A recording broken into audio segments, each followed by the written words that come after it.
Saudi আরবে Jeddah প্রতিনিধি হানিস সরকার উজ্জ্বল এবং যুক্তরাষ্ট্রের লস এঞ্জেলস প্রতিনিধি আবুল হাসান মোল্লার পাঠানো তথ্যচিত্রে প্রবাসের সংবাদ জানাচ্ছেন বিন ইয়ামিন।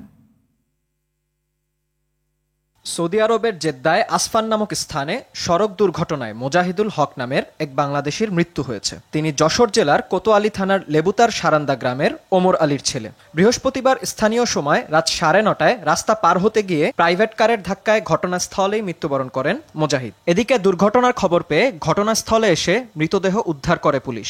অন্যদিকে সরকারের কাছে মৃতদেহ দেশে ফেরত পাঠানোর অনুরোধ জানায় নিহতের পরিবার।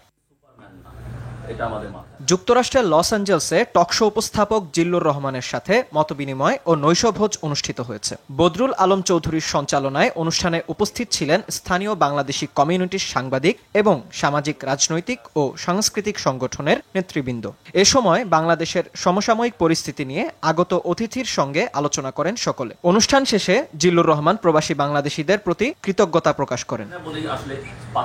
বিন ইয়ামিন, RTV।